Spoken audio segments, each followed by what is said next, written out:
Acts chapter 14. Paul and Barnabas at Iconium, verses 1 through 7. Paul and Barnabas went to Iconium to preach. They went into the Jewish synagogue and started proclaiming the good news and being great preachers. They were so good that Jews and Greeks immediately started believing. This made the Jews really mad, and they started hating on Paul and Barnabas and even got the Gentiles involved in their hatred. Paul and Barnabas ignored them, though, because that is what Jesus would have wanted. So they stayed for a while and continued to preach about the Lord and performing miracles for everyone to see. The crowd was extremely divided, though. You either loved them and believed them, or hated them and wanted them to leave immediately. Eventually, the Jews and Gentiles had had enough, and they devised a plan to end Paul and Barnabas' preaching. The Jewish and Gentile leaders wanted to attack the preachers and even stone them. After Paul and Barnabas heard of their plan, they wanted out. So they left and went to Lystra and Derbe to continue preaching about the good news. Paul and Barnabas at Lystra. When Paul and Barnabas arrived in Lystra, they saw a crippled man that has never walked, but he had great faith. As they were preaching, they noticed how intently the cripple was listening and saw that his faith could heal him. So they called out to him and said, "Stand up straight on your feet." As they said this, the cripple stood up and walked for the very first time. This shocked the crowds because they had never seen anything like this ever done before. They even started crying out, "The gods have come down to us in human form." The crowds even started calling them Zeus and Hermes. Later, the priests from the Zeus temple came to the preachers and offered them oxen and garlands for sacrifices. Even after they tried to deny it, the crowd kept pushing and pushing.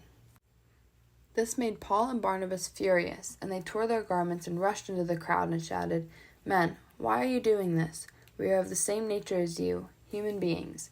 We proclaim to you good news that you should turn from these idols to the living God, who made heaven and earth and sea and all that is in them." They tried to keep explaining to the crowds that it is God who is performing these miracles and that he is the one who nourishes us. The crowd would not listen, though, and kept on pushing for sacrifices. Little did Paul and Barnabas know, but some of the Jews and Gentiles from Iconium had found them in Lystra. They started yelling out to the crowds and persuading them to follow in their ways. After the crowds were riled up, they took Paul and stoned him, so much so that everyone thought he was dead. They dragged him out of the city and left him there to die. The disciples finally found Paul and immediately left Lystra and went on their way to Derbe. End of the first mission.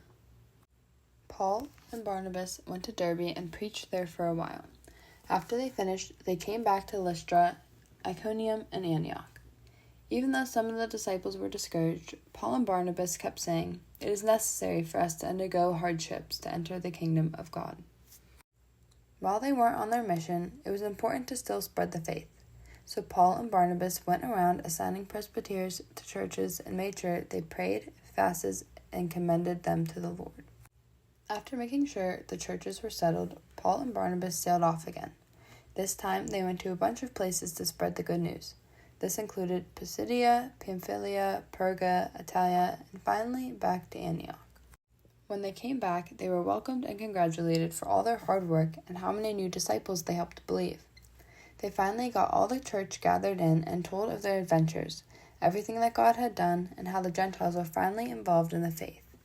Then they spent no little time with the disciples.